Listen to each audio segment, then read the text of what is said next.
5 अगस्त 2019 के बाद जम्मू कश्मीर को यूटी बना दिया गया, 370 हटा दिया गया। सेंट्रल गवर्नमेंट ने ये फैसला लिया, उसको किस तरह देखते हैं आप? सही फैसला था, गलत था?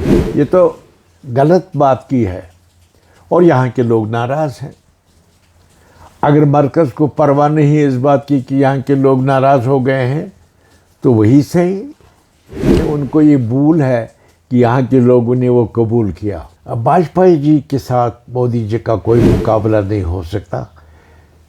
बात यह है कि मैं मोदी जी को डिस्कस नहीं करना चाहता। जम्मू कश्मीर के साथ साथ पूरे हिंदुस्तान की सरकार किस तरह चल रही है, कैसे काम कर रही है, इस सब पे बातचीत करना बहुत ज़रूरी है।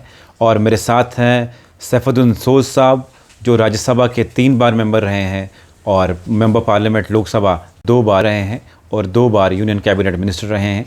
इनकी आवाज़ और इनकी क्या बातचीत है, इनके क्या सोच विचार हैं, आजकल की सरकार जिस तरह चल रही है, ये आप तक पहुंचाना बहुत ज़रूरी है।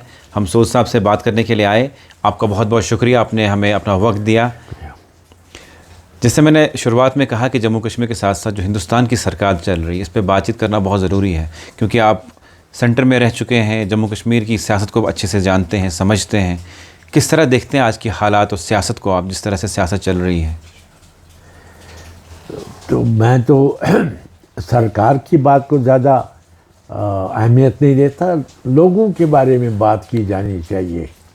लेकिन आपका सवाल जो है आज की सरकार का, तो वो ये है कि जहाँ तक जम्मू कश्मीर का ताल्लुक़ है, आज जो लोग मरकज़ में बरसर इक़्तिदार हैं, मुझे नहीं लगता कि उनको कश्मीर की तारीख़ और यहाँ के तमद्दुन और पूरे कश्मीर के माशरे, जम्मू कश्मीर के माशरे पर उनको नज़र है या उनको दिलचस्पी है कि इसको समझे। लेकिन हर ज़माने में हमसे कोई उधर मरकज़ में कोई हुकूमत है, यहाँ की हुकूमत और अवाम को उनके साथ तो राब्ता रखना पड़ेगा, क्योंकि ज़िंदगी गुजारनी है और ताल्लुक़ है। मतलब कोई यहाँ आते हैं मिनिस्टर यहाँ, तो जो हुकूमत है उससे बात करना पड़ेगी, कुछ समझना पड़ेगा। लेकिन ज़्यादा तजुर्बा नहीं है उनको, यहाँ की तारीख़ के मतलब, यहाँ के माशरे के मतलब ज़्यादा इल्मियत नहीं है।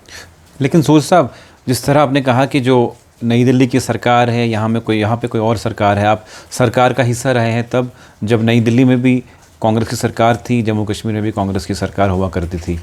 तो क्या आपको लगता है कि नई दिल्ली में और जम्मू कश्मीर में अगर एक सरकार, जैसे भाजपा की सरकार नई दिल्ली में है, यहाँ पे एनसी की सरकार है, तो काम नहीं हो पा रहे हैं? अगर यहाँ भी सरकार भाजपा की होती, वहाँ भी सरकार भाजपा की है, तो काम निकल पड़ते। जैसे पहले जम्मू कश्मीर में कांग्रेस सरकार हुआ करती थी और मरकज़ में भी कांग्रेस सरकार थी, तो मतलब आपस में तालमेल था। क्या आपको लगता है कि ये बहुत ज़रूरी है? उस वक़्त अच्छा तालमेल था, अब के वो नहीं हो सकता। लेकिन ये ज़रूरी नहीं है कि लाजिमन यहाँ उसी मिजाज की सरकार बने या मरकज़ में हमारे मिजाज की सरकार हो। जो भी मरकज़ है उसके साथ ताल्लुक़ रखना पड़ेगा। और सियासी ज़िंदगी है, समाजी ज़िंदगी है, माशरती माहौल की कई चीज़ें हैं, तो मरकज़ के साथ लेन देन, मरकज़ के साथ ताल्लुक़ रखना पड़ेगा, तो तब कारोबारी ज़िंदगी चलेगा। तो आज भी है, मतलब हमारे चीफ मिनिस्टर जाते होंगे, मिलते होंगे, वहाँ के मिनिस्टर यहाँ आते होंगे, तो राब्ता तो रहता है, रहना चाहिए। लेकिन सोच साहब, जम्मू कश्मीर जब 5 अगस्त 2019 के बाद जम्मू कश्मीर को यूटी बना दिया गया, 370 हटा दिया गया, सेंट्रल गवर्नमेंट ने ये फैसला लिया, उसको किस तरह देखते हैं आप? सही फैसला था, गलत था? नहीं, गलत फैसला। सुनिए, एक बात है, 370 जो है वो हमारी अंदरूनी जो खुद मुख्तारी है उसका लिबादा था। वो मतलब और जद्दोजहद और गुफ्त शनीद के बाद वो दिया गया, वो तो पलेटर पर नहीं दिया गया। तो उस वक़्त हमारे जो रहनुमा थे बातचीत करते थे मरकज़ के साथ, मरहूम जनाब शेख मोहम्मद अब्दुल्ला, तो उन्होंने इलाक़ की बुनियाद उसी चीज़ को समझा कि हमको दाखिली खुद मुख्तारी उसकी हिफाजत होगी। वही तो है। इसलिए जो दाखिली खुद मुख्तारी है, जिसको 370 का लिबादा था, ये तो कॉन्स्टिट्यूंट असेंबली ने बाकायदा पास किया। और वहाँ भी जवाहरलाल नेहरू ने तकरीर की, वहाँ डिस्कशन हुआ, मगर उन्होंने करारदाद को पास नहीं किया। लेकिन उससे फ़र्क नहीं पड़ा, क्योंकि यहाँ जो है हमारा इल्हाक, इसकी बुनियाद है हमारी दाखिली खुद मुख्तारी की हिफाजत होगी। वो तो था, इसीलिए तो आईनी हिंदुस्तान में वो था। और अब इन्होंने यकतरफा तौर उसको निकाला, तो उससे यहाँ के लोग खुश नहीं हैं, उनमें मैं शामिल हूँ। ये तो गलत बात की है और यहाँ के लोग नाराज़ हैं। अगर मरकज़ को परवाह नहीं है इस बात की कि यहाँ के लोग नाराज़ हो गए हैं, तो वही सही। लेकिन हमको अपनी बात कहने का पूरा हक है। लेकिन मरकज़ ये कहती है कि जब 370 को हटाया जम्मू कश्मीर से, आतंकवाद ख़त्म हो गया और कश्मीर का माहौल भी सुधर गया, क्योंकि कश्मीर में बंद हड़ताल और हुर्रियत एक्टिव थी। आज सारी वो ताकतें खामोश हैं। कश्मीर में कश्मीर एक ट्रैक पे आ गया। नहीं, उसको कलअदम करने के बाद यहाँ कोई बहुत बड़ी तब्दीली नहीं आई। सबसे बड़ी बात है कि मलाल दिलों में, अगर हमने मरकज़ पर भरोसा करके इल्हाक किया अपने लीडर की क़यादत में, तो उसमें उन्होंने यकतरफा तौर बदल कर, तो वो ये कभी नहीं सोच सकते हैं, उनको ये भूल है कि यहाँ के लोगों ने वो कबूल किया। यहाँ का देहकान जो है, यहाँ का किसान है, यहाँ का मज़दूर है, यहाँ के दुकानदार हैं, यहाँ अवामी सतह पर अपनी जगह बातें होती हैं और मलाल है लोगों को। वो मलाल की क्या सूरत होगी अगले दिनों में, वो अलग बात है। लेकिन दिलों में मलाल है कि हमने जो आहद किया था या ताल्लुक़ पैदा किया था, उसकी बुनियाद को हिलाया गया है। अब ज़बरदस्ती कोई चीज़ वो करेंगे तो उसमें हम क्या करेंगे। यहाँ के लोगों ने एहतिजाज कम किया, लेकिन सोचा बहुत, क्योंकि हड़ताल भी होती रही यहाँ। इस वक्त स्ट्रेटजी बदलाई, लोगों ने हड़ताल नहीं किया, क्योंकि वो तो खुद माशी नुकसान होगा, लेकिन दिलों में मलाल है, नाराज़गी है। लेकिन सोच साहब, जिस तरह से 5 अगस्त के बाद सरकार अब बनी जम्मू कश्मीर में और चीफ मिनिस्टर उमर अब्दुल्ला हैं, लोगों से आप भी बातचीत करते हैं, आप भी लोगों से मिलते हैं, क्या ये सरकार से खुश हैं? ये सरकार को काम करने दे रहे हैं? क्योंकि आज जम्मू कश्मीर जो उमर अब्दुल्ला की सरकार है, चीफ मिनिस्टर है, क्योंकि आज यहाँ पे यूटी है, एलजी है, एक इलेक्टेड है, एक सिलेक्टेड है। क्या आपको लगता है काम हो रहा है लोगों के? नहीं, देखिए, एक बात है कि यहाँ के लोग जो हैं वो यूटी का दर्जा जो दिया गया है, ये गलत है। हम यूटी नहीं बन सकते हैं। तो इस रियासत की पूरी शक्ल महाराजा प्रताप सिंह के वक़्त में मुकम्मल हुई, और एक बड़ी स्टेट जिसकी तारीख़ बड़ी शानदार है, और यहाँ तीनों खित्तों में जो लोग रहते हैं वो बहुत मेल मिलाप से रहे हैं। तो इन्होंने यूटी बना दिया इसको, बड़ी रियासत को। ये उनकी बहुत गलती है। और कब तक हम यूटी रहेंगे? यहाँ के लोगों ने यूटी माना ही नहीं है। उनको देखिए, उनके दिल में मलाल है, और उनको पता है कि मलाल दिलों में है। उनको अगर ये लगता है कि मलाल हो, कुछ हो, हमारी फ़ौज है, हमारे पैरा फोर्सेस हैं, तो यहाँ के लोग क्या करेंगे, वो एक बहुत गलतफहमी है। असल में दिलों का रिश्ता होता है। यहाँ के लोगों ने मसलन हमारे जो मोतबर लीडर जनाब मरहूम शेख मोहम्मद अब्दुल्ला थे, उन्होंने दो कौमी नज़रिए को रद्द किया। इसीलिए उनकी रग़बत पाकिस्तान के साथ नहीं हुई।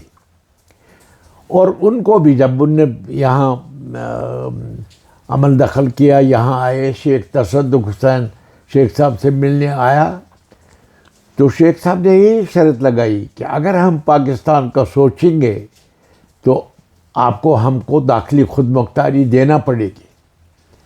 उस वक़्त वो लैतुल्लाह में रहे जब तक पता लग गया कि ये अंदरूनी दाखिली खुद मुख्तारी पर आमादा नहीं हो रहे हैं, क्योंकि उनका ख्याल था वह बिलमोमिनीना इख्वाना, हम भी एक ही हैं। तो शेख साहब ने कहा नहीं, हमारी जोग्राफियाई हालात जो हैं, तारीख़ हालात जो हैं, हमने एक जदोजहद की है, इसलिए हम दाखिली मामलात में आज़ाद रहेंगे, हमारी ऑटोनॉमी रहेगी। तो नहीं हो सका। तो इधर से महात्मा गांधी का असर था, जवाहरलाल नेहरू और सरदार पटेल का। तो गुफ्त शनीद में ये पहले ही आ गया और तय हो गया कि दाखिली खुद मुख्तारी मिलेगी, और मिली। और उसके बाद अब मरकज़ ने उसको अपने तौर ख़त्म किया, एक तरफ़ा तौर। तो यहाँ के लोग नाराज़ हैं। क्या आपको लगता है कि जिस तरह से मरकज़ को सुप्रीम कोर्ट ने हिदायत दी थी इलेक्शन करवाइए और करवा दिए और कहा कि रियासत का दर्जा टाइम पे बहाल कर दीजिए, क्या आपको लगता है कि दिल्ली इस मूड में है कि जम्मू कश्मीर को रियासत का दर्जा मिल सकता है? मैं ज़्यादा नहीं सोचता दिल्ली के मूड को, क्योंकि एक बात है, हमने अपनी नफ्सियात, हमारे इरादे, हमारी तमन्नाएं, उसका ठेका उनको नहीं दिया। हमारी तमन्नाएं हमारे साथ रहेंगी। यहाँ के लोग जो हैं, जम्मू कश्मीर के लोग, भारी अक्सरियत, मतलब बीजेपी को अलग रखे मैं कहता हूँ, वो अंदर से नाराज़ हैं कि आपने गलत किया। तो ये गलती है, वो चाहें तो इसको दूर करें, और वो चाहें तो ये सोचे कि हमने तो किया, तो वो रोज़ अपनी जगह सोचते हैं अब सब ठीक हो गया। सब ठीक नहीं है, यहाँ के लोग नाराज़ हैं, क्योंकि ये दाखिली खुद मुख्तारी हिंदुस्तान के आईन में हमने हासिल की थी जद्दोजहद से, और उसको उसके साथ उनको छेड़ना नहीं चाहिए था। ये गलत है, तब भी गलत था जब किया, आज भी गलत है, आगे भी गलत होगा। सोच साहब, मुझे वो वाक़या याद आया 1999 का, जब आपने एक वोट से वाजपेयी सरकार गिरा दी, उसके बाद आपको इसी नेशनल कॉन्फ्रेंस से निकाल दिया गया। तो क्या मजबूरी थी उस टाइम आपको वाजपेयी के ख़िलाफ़ वोट करना पड़ा? नहीं, वो तो देखिए, उस वक़्त मैंने धारे के ख़िलाफ़ किया। ये डॉक्टर फारूक साहब ने 5 लोगों को, जब इनको पता लग गया कि मैं अलग सोचता हूँ, तो 5 लोग आ गए वहाँ। उसमें एक वफद आ गया।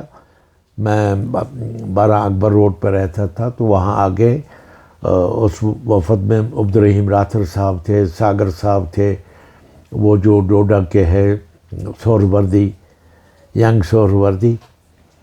तो मैंने कहा आपको ये अब्दुर्रहीम राथर, सोहरवर्दी, सागर साहब, तो ये मोहम्मद रमज़ान चौधरी, तो 5 बार थोड़ा भूल रहा हूँ मैं। तो ये लोग आ गए, बड़ा डिस्कशन किया। बल्कि मुझे जब आप पूछते हैं, मुझे याद आ गया, मैंने इनको कहा उस वक़्त, तो उनने अप्रिशिएट किया शेर को, मगर मेरे साथ उठने की हिम्मत नहीं थी। यहाँ का नेशनल कॉन्फ्रेंस का काडर जो है, ब्लाक पर बाकी सब नफ्सियाती तौर मेरे साथ थे, और इसीलिए कोचो बाज़ार में मेरी इज़्ज़त बनी है। तो मगर इनको मैंने समझाया कि देखिए, मैंने फ़ारूक साहब को बताया ये रास्ता गलत है जहाँ आप जा रहे हैं, क्योंकि फिर मैंने पढ़ा एक शेर, आप भी सुनिए। मैंने बताया इनको कि अगर बीनी की नाबीना वचास्त, अगर खामोश बिनिशीनी गुनाह। मैंने इनको बताया, अगर आप देख रहे हैं कि देखो एक नाबीना चल रहा है, और नाबीना को पता नहीं है आगे कुआं है, उसमें गिर जाएगा। अगर बीनी की नाबीना वचास्त, अगर खामोश बिनिशीनी गुनाह, आपको इसको कहना है कि कुआं है, ज़रा हट के चलो, आपको उठ के उसकी मदद करनी चाहिए। इसीलिए कि मैंने फ़ारूक साहब का कहा ये रास्ता आपका ठीक नहीं है। और देखें, एक बात है, 65 सीटें थी असेंबली में नेशनल कॉन्फ्रेंस, जब मेरे साथ लड़ाई होगी उसके बाद इलेक्शन वो 15 सीटों पर आ गए। उस वक्त तो बयान भी मैंने दिया, अभी तक मेरे पास फाइल है। ये फैक्ट है कि इनका परसेंटेज गिर गया। बाद में फिर लोगों को ये भी तो है, मैं मानता हूँ यहाँ की प्रीमियर जमात नेशनल कॉन्फ्रेंस है, इसलिए लोग इसमें वोट देते हैं कि और जमातों से ज़्यादा ये मुफीद है, क्योंकि इसके सबसे बड़े लीडर शेख साहब मरहूम थे, इसलिए वो किसी हद तक दरगुजर करते हैं। मगर वो पॉपुलैरिटी जो है वो नहीं उसको धक्का लग गया। लेकिन वो वाजपेयी साहब के खिलाफ आपने वोट क्यों किया? वाजपेयी साहब, देखिए मुझे ये दिखाना था कि वाजपेयी को मैंने कहा कि आपका चेहरा बड़ा पसंद है मुझको, आप शरीफ आदमी है, आपका कैरेक्टर बड़ा अच्छा है और आपने वक्त वक्त पर अच्छाई का साथ दिया है अवाम के लिए। मगर आपका गुरु जो गोलवालकर है वो तो आपका इमाम भी है, और गुरु गोलवालकर मुसलमानों को हिंदुस्तानी नहीं समझता, इसलिए आपका गुरु गोलवालकर है तो मैं वाजपेयी जी आपको कैसे वोट दे सकता हूँ। उमर साहब भी थे वहीं मौजूद जब मैंने तकरीर की। और फिर देखिए मैंने अपने आप को तैयार किया था लड़ाई के लिए, नजरिया थी लड़ाई, मुझे गम नहीं था मुझे क्या होगा, क्योंकि जो मैं पार्लियामेंट में बहुत रहा था। फिर मैंने इरादा किया कि पार्लियामेंट पे रहूं या बाहर रहूं, कश्मीरी के साथ रहूंगा मैं। तो उस वक़्त ये हुआ कि मैंने कहा कि गुरु गोलवालकर आपके लीडर हैं वाजपेयी जी, मगर ज़ाती सूरत में आप बहुत अच्छे आदमी हैं और मैं आपका चेहरा पसंद करता हूँ, लेकिन गुरु गोलवालकर आपके मुसलमानों को हिंदुस्तानी नहीं समझता था, इसलिए मैं आपको वोट नहीं दे सकता। अब मेरे वोट का क्या बनेगा मुझे नहीं मालूम, लेकिन मेरे वोट को अल्लाह ताला ने वो फतह दे दी। देखिए वहाँ टिकर होता है, उस पर आ गया कि 9 वोटों से गवर्नमेंट गिर गई। फिर जो बूढ़े होते हैं जो बटन नहीं दबा सकते, मशीन होती है उस पर करना होता है, तो इसे स्पीकर ने कहा subject to correction the government has fallen by 9 votes. उसके बाद जो मुअज़्ज़ज़ होते हैं जो ये मशीन नहीं दबा सकते तो उनको कागज़ दिया जाता है, इसलिए बाद में फिर स्पीकर काउंट करता है। फाइनल रिजल्ट नहीं था, उन्होंने कहा था सब्जेक्ट टू कन्फर्मेशन। 9 वोटों से हुकूमत गिर गई है। फिर वो स्लिप्स आ गए जिन्होंने यस नो कहा, वो जब जमा हो गए तो स्पीकर ने सब कुछ देख के, कोई गलत तो नहीं कर सकता स्पीकर, उसको तो ऐवान के एहसासात की रखवाली करनी है। तो फिर उन्होंने कहा the government is followed by 1 vote, और ये मेरा वोट था, लेकिन मेरे से पहले लालू प्रसाद अपनी कुर्सी से उठा, ये भी रिकॉर्ड में है, सोच सर्व की जाए हो। और फिर मैं लालू साहब आगे मेरी तरफ, मैं भी 2 कदम आगे बढ़ा, हम गले मिले। बाहर जाकर तो मैं हीरो था। वो दिन मेरी ज़िंदगी का बहुत ही खूबसूरत दिन है कि पार्लियामेंट का जो मेन गेट है पार्लियामेंट की तारीख में बंद हो गया, टोटल कोई नहीं जा सकता। वहाँ 200-250 लोग जो जर्नलिस्ट थे उन्होंने बंद कर दिया, कहाँ से जाएंगे, आपके जो कैमरे हैं ये बेशुमार थे। हाँ। और जब मैं पहुँच गया तो वो मेरे साथ फिर सवाल और जवाब में उलझ गए। तो उस मौके पर मैंने उनको बड़ी कहानी बताई। मैंने कहा फारूक साहब ने, जो इत्तेफाक से आपको कहता हूँ आज, मैंने कहा फारूक साहब ने बीजेपी के खिलाफ बोलकर इलेक्शन में वोट कमाया। अब यहाँ बीजेपी के साथ हाथ मिला रहे हैं, और मेरा ख्याल है, बहुत लोगों का ख्याल है, वो ज़ाती मनफात के लिए, मगर मुझे उसका मलाल नहीं है। हर शख्स अपने बेटे के लिए, बेटी के लिए कुछ न कुछ करता है। और मुझे उमर अब्दुल्ला साहब के साथ न तब मलाल था न अब है। क्योंकि उन्होंने कोई ऐसा काम नहीं किया जो मुझे बुरा लगे मेरे लिए। तो इसलिए वो चला और वो दिन तारीख में। लेकिन उसके बाद जब उमर साहब से मिले, मतलब ऐवान से निकलने के बाद, तो क्या बातचीत हुई? उस वक्त उमर साहब से कहाँ मिलता, उस वक्त तो हजूम था ज़बरदस्त। मैंने पार्टी कहा से मिले, पार्टी प्रेसिडेंट से?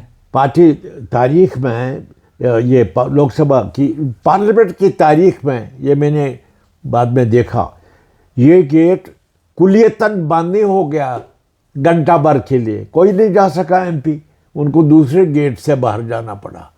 और पार्लियामेंट की तारीख में मुझे बताया गया, वहाँ हमारे मार्शल थे, तो उसको मैंने पूछा ये जो जमगठा था, तो उसने मुझे, मार्शल ने कहा, वो सभी वो स्पीकर के साथ बैठते हैं मार्शल, तो उसने मुझे कहा सोच साहब पार्लियामेंट, जब मेरी ज़िंदगी यहाँ, मैं तो छोटी कलर की से इतना हो गया हूँ और मेरे 40 साल यहाँ है, उस ज़माने में मैंने नहीं देखा कि पार्लियामेंट का ये गेट टोटली बंद हो गया, इतने लोग आपका इंतज़ार करते हैं। तो बड़ा शानदार दिन था। उसके बाद फारूक साहब ने मुझे बर्खास्त किया, या मतलब पार्टी से निकाल दिया। I was the happiest man on earth that day, it didn't matter to me. और फिर मैं कांग्रेस में दरखास्त देकर नहीं गया, मुझे सोनिया जी ने इनवाइट किया, और शीला दीक्षित मेरे घर आ गई, चीफ मिनिस्टर, और भी आए।